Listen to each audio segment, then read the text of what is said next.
Здравейте, приятели! Честит семеен празник! Честит рожден ден, Зина! Честит рожден ден, Ванка! Народната поговорка казва: Бог е събирач. Той събира родени на една и съща дата и месец двама прекрасни човека и им дари съвместен живот. Дари им и прекрасни, хубави и умни деца, добре възпитани, за да заемат достойни места в обществения живот. Зина, Ванка, съхранете в себе си божественото напътствие и мъдрост и останете все такива добри и възпитани хора и изминете жизнения си път с хубави мисли и прекрасно бъдеще в третата възраст. Да се радвате на внуци и предадете култура, обичаи и традиции от вашия род на идните поколения. Вярвайте в себе си и в живота. Дарявайте опит, знания, морал и добродетели на младите. Радвайте се на своята уникалност.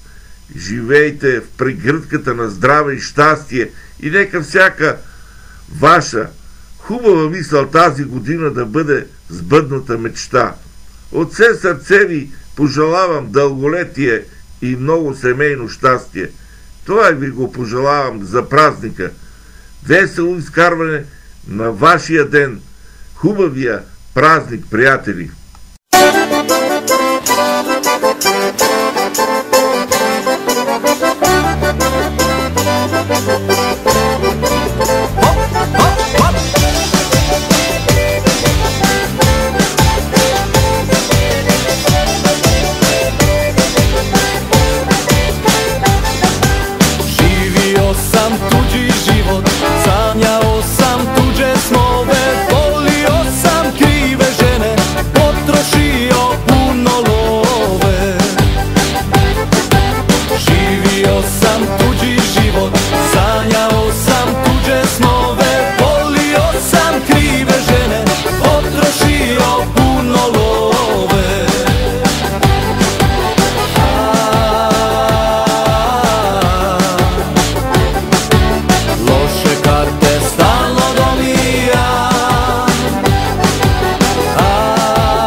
живи, че сме тук. Вдигай тост, вдигай два на годините напук. Вдигай тост за това, че сме живи, че сме тук. Вдигай тост, вдигай два на годините напук. Вдигай тост за това, че сме живи, че сме тук. Вдигай тост, вдигай два на годините напук.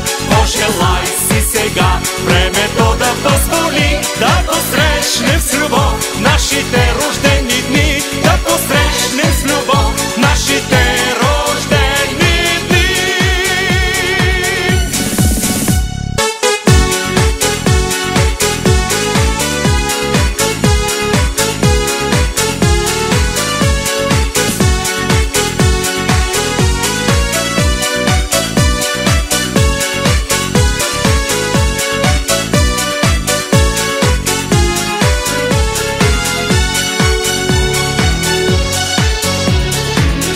Лист от календара, времето зад нас расте.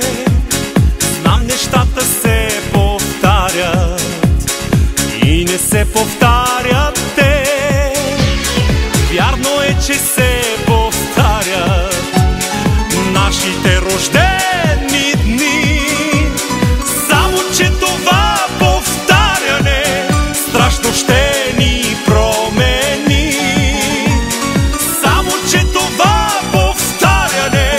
страшно ще ни промени.